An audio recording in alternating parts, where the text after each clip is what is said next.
అన్నిటికంటే ఇంపార్టెంట్ అయినటువంటి idioms and phrases అనేటువంటి టాపిక్ని ఈ వీడియోలో మనం కవర్ చేయబోతున్నాం. ఇడియమ్స్ అండ్ ఫ్రేజెస్ ఏ ఎగ్జామ్స్కి important sir? Idioms and phrases అనేది కానిస్టేబుల్ ఎగ్జామ్కి ఇంపార్టెంట్, రేపు రాబోయే కానిస్టేబుల్ మెయిన్స్కి కానీ భవిష్యత్తులో రాబోయే ప్రిలిమ్స్కి కానీ అన్ని constable exams both Telangana and ఏపీకి చాలా చాలా ఇంపార్టెంట్. తెలంగాణలో అయితే ఎస్ఐ ఎగ్జామ్ ప్రిపేర్ అయ్యే వాళ్ళు కూడా ఇడియమ్స్ అండ్ ఫ్రేజెస్ వినాలి. సో తెలంగాణ పాయింట్ ఆఫ్ వ్యూలో ఈవెన్ ఎస్ఐ స్టూడెంట్స్కి కూడా ఇది ఇంపార్టెంట్. నెక్స్ట్ తర్వాత ఎస్ఎస్సికి ప్రిపేర్ అయ్యే వాళ్ళు, ఎస్ఎస్సి అన్ని రకాల exams, SSC GD, SSC CHSL, CPO, MTS, CGL, so దాదాపు ప్రతి ఎగ్జామ్లో కూడా మీకు ఎస్ఎస్సిలో ఇడియమ్స్ అండ్ ఫ్రేజెస్ ఉంది. నెక్స్ట్ ఇలా చాలా ఎగ్జామ్స్లో మీకు ఇడియమ్స్ అండ్ ఫ్రేజెస్ అనేవి రాబోయే number of central government, state government ఎగ్జామ్స్లో ఇంక్లూడింగ్ సచివాలయం పోస్ట్ కావచ్చు, మీరు ఏ ఎగ్జామ్ అయినా తీసుకోండి, ఇంగ్లీష్ ఉంది అంటే ఖచ్చితంగా ఇడియమ్స్ అండ్ ఫ్రేజెస్ ఉండే అవకాశం ఉంది. అయితే బ్యాంక్ ఎగ్జామ్స్లో డైరెక్ట్గా ఇడియమ్స్ ఫ్రేజెస్ అడగట్ల. బ్యాంక్కి ఎగ్జామ్కి ప్రిపేర్ అయ్యేవాళ్ళు ఇడియమ్స్ అండ్ ఫ్రేజెస్ మీద డైరెక్ట్ బిట్స్ ఏం లేవు. కానీ ఇవి ఎక్కడ హెల్ప్ అవుతాయి సార్ మాకు అంటే improvement of phrases or improvement of sentences అని అంటాడు. ఒక సెంటెన్స్ ఇస్తాడు, ఆ సెంటెన్స్లో ఏదో ఒక పార్ట్ని అండర్లైన్ చేసి దీన్ని ఎలా ఇంప్రూవ్ చేద్దాం అని అడుగుతాడు. అక్కడ మనకి బ్యాంక్ ఎగ్జామ్స్లో ఈ ఇడియమ్స్ అండ్ ఫ్రేజెస్ పనికి వస్తాయి. అంటే ఎలా సార్? ఉదాహరణకి ర్యాంక్ అండ్ ఫైల్ అని అన్నాడు. ఒక బిట్ చూద్దాం, ఈ బిట్ మీద క్వశ్చన్స్ ఎలా వస్తాయో మనం ఒకసారి అబ్జర్వ్ చేద్దాం, దాన్ని బట్టి మనకు అర్థమవుతుంది. సో ర్యాంక్ అండ్ ఫైల్ అన్నారు. ర్యాంక్ అండ్ ఫైల్ అంటే మీనింగ్ ఏంటి అంటే ఆర్డినరీ పీపుల్ అని అర్థం. సో ర్యాంక్ అండ్ ఫైల్ అంటే ఆర్డినరీ పీపుల్, చాలా general people, general, common. So general, common, ordinary, సహజమైన, నార్మల్, ఇలాంటి అర్థాలు ఉంటాయి. ఉదాహరణకి మీకు ఇదే క్వశ్చన్ రకరకాల ఎగ్జామ్స్లో ఎలా ఇస్తాడో ఒక్కసారి మనం అబ్జర్వ్ చేద్దాం. చూసినట్లయితే మన కానిస్టేబుల్ ఎగ్జామ్స్లో ఎలా ఇస్తాడో ఒకసారి ఈ బిట్ని అబ్జర్వ్ చేద్దాం. Police always take care off rank and file అంటాడు. ఈ ర్యాంక్ అండ్ ఫైల్ అండర్లైన్ చేసి దీని మీనింగ్ ఏంటి అంటారు. So rank and file, police always take care off rank and file people అని ఇచ్చాడు. Rank and file people. So police always take care off rank and file people. Options ఇలా ఇచ్చాడు: great people, common people, superiors, rich people అన్నాడు. So ఈ question చూడండి, జాగ్రత్తగా observe చేయండి. మనకి ఇట్లా అండర్లైన్ చేసి దీని మీనింగ్ ఏంటి అని అడుగుతాడు. ఇది కానిస్టేబుల్ ఎగ్జామ్స్లో అడిగే పద్ధతి. ఈవెన్ తెలంగాణలో టీఎస్ ఎస్ఐ కూడా ఉంది. టీఎస్ ఎస్ఐ అండ్ కానిస్టేబుల్ ఇద్దరికి ఉంది తెలంగాణలో. మరి ఏపీలో చూసుకుంటే, ఏపీలో ఇప్పుడు ప్రజెంట్ అయితే only constable exam point of వ్యూలో ఉంది, భవిష్యత్తులో ఎస్ఐలో పెట్టచ్చు. నెక్స్ట్ ఇదే మోడల్ క్వశ్చన్ ఎస్ఎస్సిలో కూడా అడుగుతారు, అండర్లైన్ చేసి దీని మీనింగ్ ఏంటి అని అడుగుతారు. SSC GD, SSC CGL, CPO, MTS అన్నిటికీ ఎస్ఎస్సికి. అంటే ర్యాంక్ అండ్ ఫైల్ అనే దాన్ని సింపుల్గా ఇలా అండర్లైన్ చేసి దీని మీనింగ్ ఏంటో చెప్పండి అయ్యా అని అంటాడు. సెంటెన్స్ లాగిస్తే హ్యాపీ. ఒక్కొక్కసారి ఎస్ఎస్సిలో కొన్ని ఎగ్జామ్స్లో అయితే కొన్ని క్వశ్చన్స్ ఇట్లా అండర్లైన్ చేసి ఇస్తాడు, సెంటెన్స్ లాగిచ్చి. కొన్నిసార్లు ఏమో డైరెక్ట్గా ర్యాంక్ అండ్ ఫైల్ మీనింగ్ ఏంటి అని అడుగుతాడు. రెండు విధాలుగా ఇవ్వచ్చు. Police always take care off rank and file అని అంటారు. మరి ర్యాంక్ అండ్ ఫైల్ అంటే కామన్ పీపుల్ అని అర్థమైంది. ఇప్పుడు మీరు ఇడియం గురించి విన్నారు కాబట్టి మీకు కామన్ పీపుల్ అనేది ఈజీగా ఆన్సర్ తెలుస్తుంది. కానీ వినకపోయి ఉంటే ఒకసారి ఆలోచించండి. ర్యాంక్ అండ్ ఫైల్ అనగానే police always take care off rank and file people అనగా ర్యాంక్ అండ్ ఫైల్ అంటే గొప్ప అని చెప్పి మన మైండ్ గ్రేట్కి వెళ్ళొచ్చు. లేదా సుపీరియర్స్ అని చెప్పి సుపీరియర్స్, ర్యాంక్ ఉంది కదా, ర్యాంక్ అంటే ఎక్కువ కదా, సుపీరియర్స్ అని అనిపించవచ్చు. గొప్ప అన్నప్పుడు గ్రేట్ అని అనిపించవచ్చు. అలా కూడా కొంతమంది మిస్లీడ్ అవుతారు, గెస్ చేస్తారు. కానీ మీకు ఒక హింట్ కూడా, ఇప్పుడు గ్రేట్ అన్న రిచ్ పీపుల్ అన్న దాదాపు క్లోజ్ కదా, ఇవి ఎలిమినేట్ చేయొచ్చు. సుపీరియర్స్ ఇక్కడ ఆడ్ మ్యాన్ అవుట్గా కనిపించింది కామన్ పీపుల్ కాబట్టి 99% అదే ఆన్సర్ అవుతుంది. ఇలా గెస్సింగ్ కూడా చేయొచ్చు. ఇది మనకి constable and SSC point of వ్యూలో అడిగేది. సార్ మరి ఇదే క్వశ్చన్ బ్యాంకింగ్లో కూడా అడుగుతారంటే బ్యాంకింగ్లో ఎలా అడుగుతారో ఒకసారి చూద్దాం. ఇదే క్వశ్చన్ని ఒకవేళ బ్యాంకులో అడిగితే ఇలా ఇస్తారు. ఇదే సెంటెన్స్ని బ్యాంక్ ఎగ్జామ్స్లో the RBI looks after the policies లేదా the policy to support rank and order అని అంటాడు. ర్యాంక్ అండ్ ఆర్డర్ అని చెప్పి అండర్లైన్ చేస్తాడు. అండర్లైన్ చేసి దీన్ని ఎలా ఇంప్రూవ్ చేద్దాం అంటాడు. ఇంప్రూవ్ చేయాలి, ఎలా ఇంప్రూవ్ చేయాలి? ఏ ర్యాంక్ అండ్ ఫైల్ అంటాడు. బి ర్యాంక్ అండ్ కమాండ్ అంటాడు. D ABC. సి వచ్చేటప్పటికి ఫైల్ అండ్ ర్యాంక్ అంటాడు. డి వచ్చేటప్పటికి నో ఇంప్రూవ్మెంట్ అంటాడు. No improvement. ఇప్పుడు మరి రేపు ఎస్బీఐ క్లరికల్ ఎగ్జామ్కి ప్రిపేర్ అయ్యేవాళ్ళు కావచ్చు, ఎస్బీఐ పీఓస్ కావచ్చు, నెక్స్ట్ ఐబీపీఎస్ కావచ్చు, బ్యాంక్ ఎగ్జామ్స్లో ఇలాంటి ఇంప్రూవ్మెంట్ ఆఫ్ సెంటెన్సెస్ ఒక్కొక్కసారి ఎస్ఎస్సిలో కూడా అడుగుతున్నాడు రేర్గా ఈ ఇంప్రూవ్మెంట్ ఆఫ్ సెంటెన్సెస్. అంటే సింపుల్ అండి, మీరేం కన్ఫ్యూజ్ అవ్వక్కర్లా. ఇంప్రూవ్మెంట్ ఆఫ్ సెంటెన్సెస్ లేదా ఫ్రేజెస్ అంటే ఈ ర్యాంక్ అండ్ ఫైల్ అనే దాని బదులు వీడు ఏమి ఇచ్చాడు, ర్యాంక్ అండ్ ఆర్డర్ అని ఇచ్చాడు. సో చూస్తున్నట్లయితే the RBI looks after the policy to support rank and order. RBI అనేవాళ్ళు మానిటరీ పాలసీని రెగ్యులేట్ చేస్తారు, మీకు ఐడియా ఉందే ఉంది. సో ప్రతి 4 నెలలకి అంటే ప్రతి క్వార్టర్లో ఈ ఆర్బీఐ వాళ్ళు ఫైనాన్షియల్ పాలసీస్ గురించి అప్డేట్స్ ఇస్తూ ఉంటారు. అయితే అది ఎందుకు అలా చేస్తుంటారు, మానిటరీ పాలసీని ఎందుకు అలా రెగ్యులేట్ చేస్తుంటారు ఆర్బీఐ వాళ్ళంటే కామన్ మ్యాన్ని దృష్టిలో పెట్టుకొని అని చెప్పి ఇక్కడ ఇస్తున్న sentence. The RBI looks after the policy to support rank and file రావాల్సింది ర్యాంక్ అండ్ ఆర్డర్ అని ఇచ్చాడు. మరి ఎర్రర్ ఉంది, దీన్ని ఎలా ఇంప్రూవ్ చేయొచ్చు అంటే rank and file correct answer. Rank and command chance లేదు, ఫైల్ అండ్ ర్యాంక్ కాదు, ఇది రాంగ్ ఆర్డర్లో ఉంది, నో ఇంప్రూవ్మెంట్ అన్నారు. ఆల్రెడీ వాడు ఒకవేళ ర్యాంక్ అండ్ ఫైల్ కరెక్ట్గా ఇచ్చి ఉంటే అప్పుడు నో ఇంప్రూవ్మెంట్ ఇచ్చేసేవాళ్ళం, కానీ ఇంప్రూవ్మెంట్ చేయాలి కదా, దీన్నే ఇంప్రూవ్మెంట్ ఆఫ్ సెంటెన్సెస్ అని అంటారు. అంటే ఇంప్రూవ్ ద అండర్లైన్డ్ సెంటెన్స్ అంటాడు. అంటే అండర్లైన్ చేసిన పార్ట్ని ఇంప్రూవ్ చేయండి. ఎలా ఇంప్రూవ్ చేయాలి అది నేర్చుకోవడానికి ఇక్కడ మనం ఈ మోడల్ని అబ్జర్వ్ చేస్తున్నాం. ఈ విధంగా కూడా మనకి ఎగ్జామ్ పాయింట్ ఆఫ్ వ్యూలో క్వశ్చన్స్ అయితే ఇచ్చే అవకాశం ఉంది. So you can look after this. Next ఈ విధంగా మనకి ర్యాంక్ అండ్ ఫైల్ని అబ్జర్వ్ చేసుకుంటే దాని మీద క్వశ్చన్ ఎలా వస్తుంది, మరి రకరకాల ఎగ్జామ్స్లో ఎలా వస్తుంది. మరి ఇదే టెట్ అండ్ డిఎస్సి వాళ్ళకు ఉందంటే టెట్ డిఎస్సి వాళ్ళకు కూడా ఉంది మిత్రమా. టెట్ డిఎస్సి వాళ్ళని డైరెక్ట్గా ఏమని అడుగుతారంటే ర్యాంక్ అండ్ ఫైల్ మీనింగ్ చెప్పండి అంటాడు. అయితే టెట్ డిఎస్సికి ప్రిపేర్ అయ్యే వాళ్ళు చాలా ఇడియమ్స్ ప్రిపేర్ అవ్వాలి, చాలా ఫ్రేజెస్ ప్రిపేర్ అవ్వాలి. మరి ఎక్కువగా స్కూల్ అసిస్టెంట్స్, ఎస్జిడిస్, మీకు ఇడియమ్స్ అండ్ ఫ్రేజెస్ మీద 1 క్వశ్చన్ లేదా 2 క్వశ్చన్స్ వస్తాయి. ఆ 1 క్వశ్చన్ 2 క్వశ్చన్ ఇంపార్టెంటే. టెట్కి డిఎస్సికి CTET, state TET, AP TET, next అదేవిధంగా మీరు ప్రిపేర్ అయ్యేటువంటి స్కూల్ అసిస్టెంట్, ఇంగ్లీష్, వీటన్నిటిలో కూడా ఇడియమ్స్ అండ్ ఫ్రేజెస్ అనేది కొంచెం ఇంపార్టెంట్ రోల్ ప్లే చేస్తుంది. ఎవరెవరైతే ఇడియమ్స్ అండ్ ఫ్రేజెస్ మీద నాలెడ్జ్ లేదో వాళ్ళు చాలా స్ట్రగుల్ అవుతుంటారు. అండ్ మీకు భవిష్యత్తులో మేము స్కూల్ బుక్స్లో ఉన్నటువంటి ఇడియమ్స్ అండ్ ఫ్రేజెస్ మీద కూడా లిస్ట్ అవుట్ చేస్తాం. మీరు మొత్తం అన్నీ నేర్చుకుంటే మంచిది. ఎందుకంటే ఎగ్జామ్లో స్కూల్ బుక్స్ నుంచే కాకుండా ఒక్కొక్కసారి బయట నుంచి కూడా ఇచ్చే అవకాశం ఉంటుంది. అప్పుడు ఇవన్నీ మీకు హెల్ప్ అవుతాయి. ఎగ్జామ్లో ఇచ్చినా ఇవ్వకపోయినా నాలెడ్జ్ పాయింట్ ఆఫ్ వ్యూలో బీయింగ్ ఏ టీచర్ నేర్చుకోవాల్సిన బాధ్యత మన మీద ఉంటుంది. సో నేర్చుకోవాలి. నెక్స్ట్ అదేవిధంగా ఇలాంటి వాటినే ఇడియమ్స్ అండ్ ఫ్రేజెస్ అంటారు మిత్రమా. మరొకసారి అసలు ఇడియం మీనింగ్, ఫ్రేజ్ మీనింగ్ ఏంటి? తెలుగులో వీటిని జాతీయాలు, నీతి వాక్యాలు లేదా సామెతలు అట్లా అంటుంటాం. ఇడియమ్స్ అంటే 2-3 పదాలు కలిపి దానికి ఒక ప్రత్యేకమైనటువంటి అర్థం కలిగి ఉంటే వాటినే ఇడియమ్స్ లేదా ఫ్రేజెస్ అని అంటారు. ఫ్రేజెస్ అనేవి ఎప్పుడు కూడా ఇన్కంప్లీట్ సెంటెన్సెస్. మరి 2-3 పదాలు కలిపితే కంప్లీట్ సెంటెన్స్ కాదుగా, అందుకే దీన్ని ఏమన్నారు, ఫ్రేజ్ అని కూడా అన్నారు. సో ఇడియమ్స్ అండ్ ఫ్రేజెస్ అంటే ఇవే. ఉదాహరణకి శంకర్ దాదా ఎంబీబీఎస్ సినిమాలో కనుక మీరు చూసినట్లయితే in front there is crocodile festival అంటాడు. ఎక్కువగా మనం వాడుతుండే ముందుంది ముసళ్ళ పండగ అంట. సో దీన్నే కావాలని మూవీలో ఫన్నీగా in front there is crocodile festival అని చెప్పి చిరంజీవి అట్లా ఫన్నీగా ఆ మూవీలో యూజ్ చేయడం మీరు గమనించుంటారు. సార్ అట్లా వాడచ్చా సార్? అట్లా అన్నీ మనం ట్రూగా ట్రాన్స్లేట్ చేయకూడదు. అట్లా ట్రూగా ట్రాన్స్లేట్ చేస్తే పెద్ద మిస్టేక్. నేను లాస్ట్ టైం ఒక డిస్క్రిప్టివ్ పేపర్ కరెక్షన్ చేసినప్పుడు ఒక స్టూడెంట్ ఒక ఆర్టికల్ రాయండి, మీరు మీ ఫ్రెండ్స్తో కలిసి ఒక పిక్నిక్కి వెళ్ళారు, దాని గురించి ఒక ఆర్టికల్ రాయండి అంటే ఆర్టికల్ రాస్తూ మేము మా ఫ్రెండ్ కలిసి ఇట్లా వెళ్తూ అని చెప్పి రాస్తూ దానిలో మేము ట్రైన్ ఎక్కాము, we got in to the train is full busy. ఎంత బిజీ అంటే దాన్ని ఇంగ్లీష్లో రాస్తూ if you pour sand also not come down అని రాశాడు.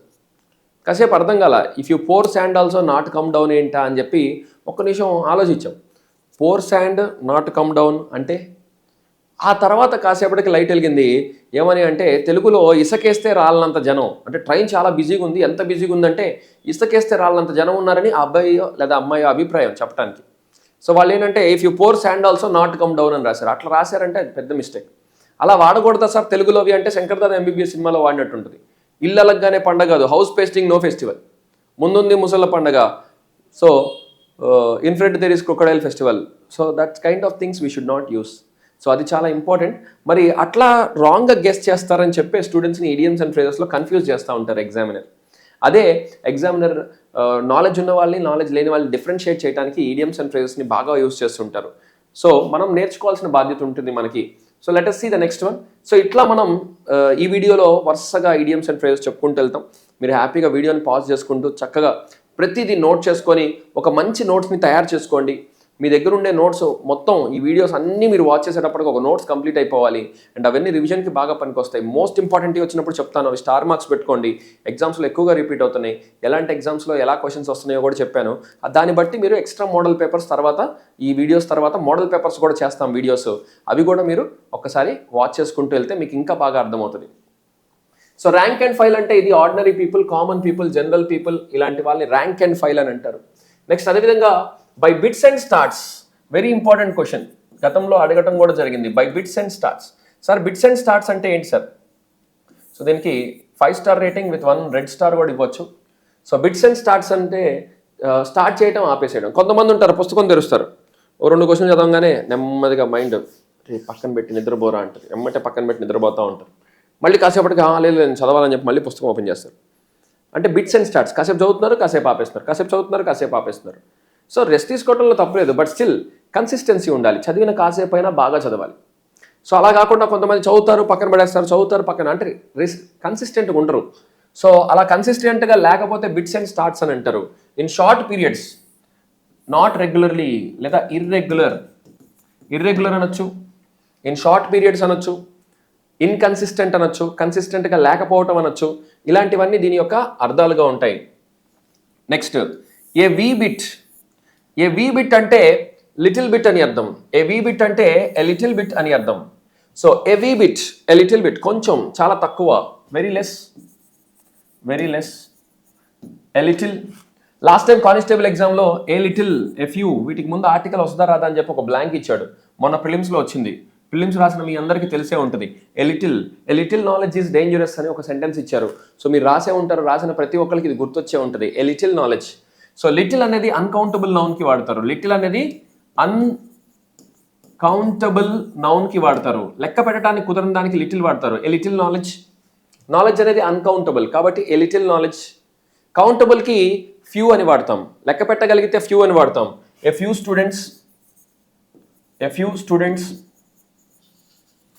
Students are playing in the ground. Students లెక్క పెట్టగలం కాబట్టి ఫ్యూ, నాలెడ్జ్ లెక్క పెట్టలేం కాబట్టి ఎ లిటిల్ నాలెడ్జ్. అలా లెక్క పెట్టలేని దానికి లిటిల్, లెక్క పెట్టగలిగిన దానికి ఫ్యూకి లిటిల్కి ముందు ఏ వాడచ్చు. ఇది ఆర్టికల్ రూల్ని కూడా బేస్ చేసుకొని ఉంది. అంటే మీకు ఇక్కడ ఎక్స్ట్రా బిట్ కూడా ఒకటి చెప్పడం జరిగింది. So out of the wood అంటే free from difficulties and dangers. Very very important question అనుకోవచ్చు మిత్రమా. సో అవుట్ ఆఫ్ వుడ్ అంటే జనరల్గా మనకు తెలిసి చెక్క అని అనుకుంటాం, చెక్కలు చెట్లు. ఎస్, ఇక్కడ వుడ్ లేదా వుడ్స్ అంటే అడవులు అని అర్థం. ఫారెస్ట్లో ఉంటే మనం కంఫర్టబుల్గా ఉంటామా, కష్టంగా ఉంటుందా? అంత ఈజీ కాదు. ఫారెస్ట్లో నైట్ అయితే దోమలు వస్తాయి, యానిమల్స్ వస్తాయి, డేంజర్, పాములు ఉంటాయి, పులులు ఉంటాయి, సింహాలు ఉంటాయి. మరి డేంజరే కదా. అంటే ఆ డేంజర్ నుంచి అవుట్ ఆఫ్ అంటే బయటపడ్డారంట. అవుట్ ఆఫ్ ద వుడ్స్ అంటే అవుట్ ఆఫ్ డేంజర్ లేదా free from difficulties or dangers, అంటే కష్టాల నుంచి బయటపడతాం. ఈ గవర్నమెంట్ జాబ్ వచ్చాక మనోడు అవుట్ ఆఫ్ ద వుడ్స్ అయ్యాడు. అవుట్ ఆఫ్ ద వుడ్స్ అంటే is free from difficulties. So ప్రతి ఒక్కరికి లైఫ్లో కష్టాలు అనేవి ఉంటాయి. ఆ కష్టాల నుంచి బయటపడాలి, out of Woods. So we have to come out of the difficulties. కష్టాల నుంచి బయటపడాలి. అలా మనం ఎప్పుడు ప్రయత్నం చేయాలి. మన తల్లిదండ్రులు మన కోసం ఎన్నో కష్టాలు పడి ఉంటారు. వాళ్ళు ఈ పొజిషన్కి మనల్ని తీసుకురావడానికి చాలా శ్రమించి ఉంటారు. మరి వాళ్ళందరి కోసం మనం పడే ఈ శ్రమంతా కూడా సక్సెస్ వచ్చినప్పుడు అలా గాల్లో ఆవిరైపోతుంది. సో అప్పుడు ఆ సక్సెస్ యొక్క టేస్ట్, ఆ మకరందం, ఆ హనీ, ఆ తీయదనం ఉంటుంది చూసారా, వెళ్ళి మీ తల్లిదండ్రుల కాళ్ళకి బ్లెస్సింగ్స్ తీసుకున్నప్పుడు అండ్ మాలాంటి వాళ్ళని వచ్చి మీరు ఇక్కడ వీడియోలో కలిసినప్పుడు మేము కూడా దాని మీద చిన్న వీడియోస్ లేదా సక్సెస్ మీట్స్ ఇలాంటివి చేస్తానికి ట్రై చేస్తాం. అప్పుడు మీరు వస్తే చాలా హ్యాపీగా మేము కూడా గురువుగా మిమ్మల్ని చాలా బ్లెస్సింగ్స్ ఇచ్చి మేము చాలా హ్యాపీగా ఫీల్ అవుతాం. తల్లిదండ్రుల బ్లెస్సింగ్స్ తీసుకోండి, తర్వాత మాలాంటి వాళ్ళ బ్లెస్సింగ్స్ తీసుకోండి. డెఫినెట్గా మీకోసం మేము ఎప్పుడు వెయిట్ చేస్తుంటాం. Okay, so out of wood అంటే free from difficulties or dangers అని అర్థం. Yes, you all should be out of woods. మీరందరూ కూడా అవుట్ ఆఫ్ వుడ్స్ అవ్వాలి. అంటే డిఫికల్టీస్ ఎవరికన్నా ఉంటే ఆ డిఫికల్టీస్ అన్ని మీ దగ్గర నుంచి పారిపోవాలి అని ఆశిస్తున్నాను. Next one, under his thumb. So మన ప్రిలిమ్స్లో కూడా కానిస్టేబుల్లో థంబ్ ఇలాంటి వర్డ్స్ ఇవ్వడం జరిగింది. గ్రీన్ ఐడ్ పర్సన్ అని ఇలాంటివి ఇచ్చారు. అండర్ హిస్ థంబ్ అని పలకాలి, థంబ్ అనకూడదు. Thumb is the correct pronunciation, B silent. Thumb అంటే బొటని వేలు. మనకి తంబ్ అని అలవాటు అయిపోయింది. ఎక్కువగా మనం బయట థంబ్ అనకపోతే అది థంబ్స్ అప్ ఇట్లా అలవాటు అయిపోయింది. థమ్స్ అప్, బి సైలెంట్ అనమాట, థమ్స్ అప్. కానీ మన వాళ్ళు థంబ్స్ అప్ అని అది మనం అట్లా ఫ్లోలో వాడేస్తున్నాం. కానీ thumbs up. So under his thumb అంటే అండర్ హిస్ కంట్రోల్, అంటే ఒక వ్యక్తి మరొక వ్యక్తి కంట్రోల్లో ఉన్నాడంటే అండర్ హిస్ థమ్. సో ఒక ఎస్ఐ కంట్రోల్లో కానిస్టేబుల్ ఉంటారు. So constable is under the thumb of SI. అంటే అండర్ ద థంబ్ అంటే వాడి అనుచరుడు, వాడి ఫాలోవర్, వాడి కంట్రోల్లో ఉన్నాడు అని అర్థం. Next, at once wit's end అంటే in a state where one does not know what to do. ఏమి చెయ్యాలో కూడా తెలియలేని పరిస్థితి. సపోజ్ ఒక రోడ్డు మీద మీరు నడుచుకుంటూ వెళ్తున్నారు, 2 రోడ్లు వచ్చినాయి, ఏ రోడ్లో వెళ్ళాలో తెలియట్లా, ఈ పాయింట్లో మీరు ఆగిపోయారు వై జంక్షన్ దగ్గర, ఈ రోడ్లో వెళ్ళాలా అర్థం కావట్లా, you are at the wit's end. అంటే ఈ రోడ్డు చివరికి వచ్చారు, ఇక్కడ నుంచి ఎటు వెళ్ళాలో డైరెక్షన్ మీకు తెలియట్లేదు, you are at the wit's end. అంటే in a state where one does not know what to do, తర్వాత ఏం చేయాలో అర్థం కావట్లేదు. దీన్నే డైలమా అని కూడా అంటారు. దీన్నే ఎగ్జామ్ పాయింట్ ఆఫ్ వ్యూలో మనకు ఒక్కొక్కసారి ఇలా కూడా ఇస్తుంటారు, డైలమా లేదా పజిల్డ్ డైలమా, కన్ఫ్యూజన్ లేదా పజిల్డ్ లేదా డైలమా అంటే ఒక సంకోచం లేదా నిస్సహాయ స్థితి, ఏం నిర్ణయించుకోవాలో కూడా తెలియలేని పరిస్థితి. దీన్ని మనం తీసుకోవచ్చు. దాన్నే వన్స్ విట్స్ ఎండ్ అని అంటారు. మోస్ట్ ఎక్స్పెక్టెడ్ క్వశ్చన్ మిత్రమా, స్టార్ మార్క్ పెట్టుకోండి. Very very important question. Previous ఎస్ఎస్సిలో కూడా ఇచ్చారు ఈ బిట్ని. So SSC previous bit already previous exam పేపర్స్లో చూసుంటే మీకు ఈ వన్స్ విట్స్ ఎండ్ ఆల్రెడీ కనిపించేసే ఉంటుంది. సో ఇక్కడ మీకు ఇస్తున్నటువంటి ఇడియమ్స్ అన్నీ కూడా మోస్ట్ సెలెక్టెడ్ మిత్రమా. ఇడియమ్స్ మొత్తం చదవాలంటే కొన్ని వందల్లో ఉంటాయి, వేలల్లో ఉంటాయి, వందల్లో కూడా కాదు. మరి ఆ వేలల్లో ఉన్నదాన్ని మేము సెలెక్టెడ్గా ఇంపార్టెంట్ క్వశ్చన్స్ని సెలెక్ట్ చేసుకొని ఆ వాటి వరకే ఎక్స్ప్లెయిన్ చేస్తున్నాం ఫస్ట్. ఇంకా టైం ఉంటే ఇంకా మీకు వీడియోస్ ఎక్కువ ఎక్స్ట్రా కూడా చెప్తాము, ఎన్ని కుదిరితే అన్ని చెప్తాము. అయితే ముందైతే మనం మోస్ట్ ఇంపార్టెంట్ వాడి దగ్గర నుంచి స్టార్ట్ చేసుకుందామని మా ప్రయత్నం. Next, between the devil and the deep see. సింపుల్గా చెప్పాలంటే ఒక వ్యక్తి ఒక పెద్ద పడవలో ప్రయాణిస్తున్నాడంట. పెద్ద పడవలో చాలా రూమ్స్ ఉన్నాయి. ఈ పడవలో ఎవ్వరు లేరు, నేను ఒక్కడే ఉన్నాను, ఇది మొత్తం నాదే క్రూయిజ్ షిప్, సో ఈ పడవలో నేనే ఉన్నానని చెప్పి అనుకుంటూ అలా పడవలో ఎంజాయ్ చేస్తూ నేను ఒక్కడనే గొప్పవాడిని రిచ్ అని చెప్పి ఒక సముద్రంలో అలా వెళ్తూ సముద్రం మధ్య దాకా వెళ్ళాడు. ఒక ఖండం నుంచి ఇంకో ఖండంకి వెళ్తూ సముద్రం మధ్యలోకి వెళ్ళిన తర్వాత దానిలో ఉన్న ధనం అంతా, ఇక్కడ ఉన్న డబ్బు అంతా, ఇక్కడ ఉన్న ఫుడ్ అంతా, ఇదంతా నాదే అన్నట్టుగా ఒక్కొక్క రూమ్ ఓపెన్ చేసుకుంటూ యాహూ అని ఎంజాయ్ చేసుకుంటూ అరుచుకుంటున్నాడు. సో ఒక రూమ్ ఓపెన్ చేయగానే సడన్గా లోపల నుంచి దెయ్యం వచ్చింది. సో ఇప్పుడు అతని పరిస్థితి between the devil and the deep see. పడవలో ఉంటే డెవిల్ చంపేస్తుంది, ఇంకా పరిగెత్తాడు దాక్కున్నాడు ఒక చోట. ఇప్పుడు అతని పరిస్థితి ఎలా ఉందంటే between the devil and the deep see. పడవలో ఉంటే దెయ్యం ఎతికి చంపేస్తుంది, లేదు సముద్రంలో దూకుదామంటే సముద్రంలో అయినా చచ్చిపోతాడు. అంటే ముందు నుయ్యి వెనక గోయి, తెలుగులో అంటారు చూస్తారా, ముందుకెళ్తే నూతిలో పడతాడు, వెనక్కి వెళ్తే గోతులో పడతాడు. కొందరు పరిస్థితి ఎలా ఉంటుందంటే ముందుకెళ్తే నూతిలో పడతారు, వెనక్కి వెళ్తే గోతులో పడతారు. అంటే కొంత దూరం వెళ్ళి స్టక్ అయిపోతారు, ఎటు వెళ్ళాలో తెలియలేని, ముందుకెళ్తే ఒక డేంజర్, వెనక్కి వెళ్తే ఇంకొక డేంజర్. అలాంటి పరిస్థితిని between the devil and the deep sea అంటారు. Between two dangers. గతంలో పోస్టల్ ఎగ్జామ్లో ఒక బిట్ ఇచ్చాడు మిత్రమా ఇలాంటిదే, బిట్వీన్ టూ డేంజర్స్. అయితే on the horns of dilemma అని ఇచ్చాడు. On the HORNS horns of dilemma. On the horns of dilemma అంటే ఏంటి sir? On the horns of dilemma అన్న కూడా బిట్వీన్ టూ డేంజర్స్. సపోజ్ ఒక ఎద్దొచ్చిందంట, ఎద్దొచ్చి మీకు ఒక బంపర్ ఆఫర్ ఇచ్చింది. ఏంటా బంపర్ ఆఫర్ అంటే, ఇప్పుడు నేను కొమ్మాలనుకుంటున్నా, ఏ కొమ్మతో కొమ్మాలి, ఈ కొమ్మ అంది, ఎడం కొమ్మ కుడి కొమ్మ, ఏ కొమ్మ అయినా ఒకటే కదా. తెలుగులో అంటాం ఏ రాయి అయితే ఏ పళ్ళోడు కొట్టుకోవడానికి, మరి ఏ రాయినా ఒకటే కదా. On the horns of dilemma అంటే డైలమా, ఏది హార్న్స్ అంటే ఏంటి, కొమ్ములు. On the horns of dilemma, ఒక వ్యక్తికి బంపర్ ఆఫర్ వచ్చిందంట, 2 కొమ్ములతోటి కొమ్మాలి, ఏ కొమ్ముతోటి కొమ్మాలని ఎద్దు ఆఫర్ ఇచ్చిందంట. అంటే ఇప్పుడు అతను చూస్ చేసుకోవాల్సింది ఏది, కుడి కొమ్మ ఎడం కొమ్మ, ఏ కొమ్ము చూస్ చేసుకున్నా పొడిచేదే. అంటే డేంజరే. అంటే 2 డేంజర్స్ మధ్య ఏం తీసుకోవాలో తెలియని దాన్ని on the horns of dilemma అంటారు. Between the devil and the deep sea అంటారు. దీన్నే హాబ్సన్స్ చాయిస్ అని కూడా అంటారు. హాబ్సన్ అనేటువంటి వ్యక్తి ఒక ఆఫర్ ఇచ్చాడంట. ఏంటి ఆఫర్ అంటే, 2 గన్స్ తీసుకొని ఈ 2 గన్స్తో ఏ గన్స్ తోటి కాల్చమంటావు, ఈ గన్నా ఏనా బీనా అంట. ఏ గన్ చూస్ చేసుకున్నా కాల్చేది కన్ఫర్మ్. అంటే ఇది పెద్ద మంచి గ్రేట్ ఆప్షన్ ఏం కాదు, అంటే గొప్ప చాయిస్ ఏం కాదు, not so great choice, it's a dangerous choice.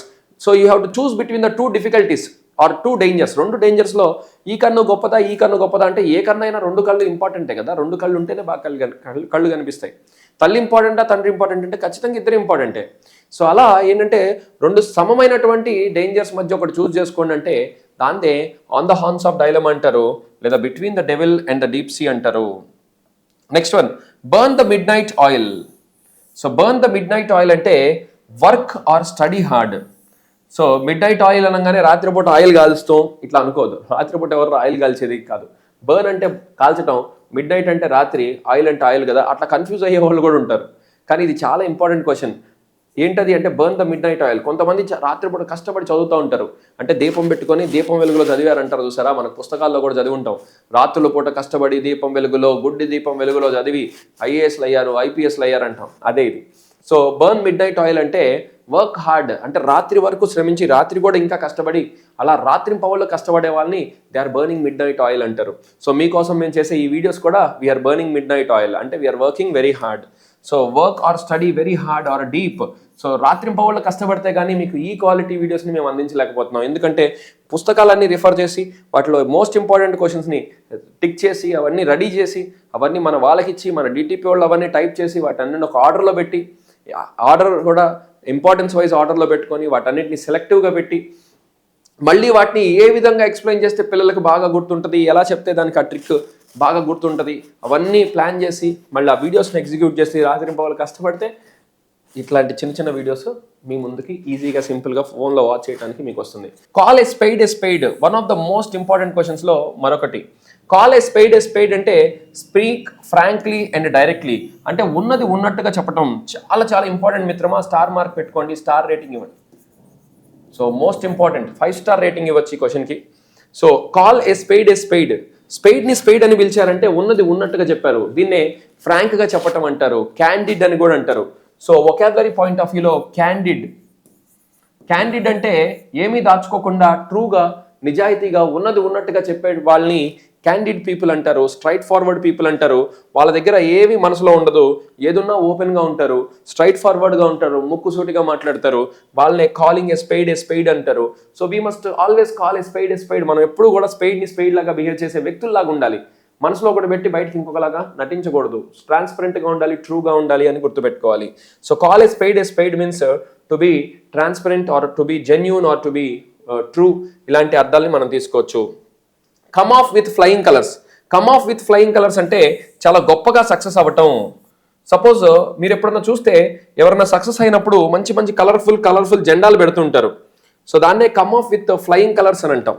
So come off with flying colours అంటే టు బి హైలీ సక్సెస్ఫుల్, చాలా గొప్పగా సక్సెస్ అవటాన్ని come off with flying colours అని అంటారు.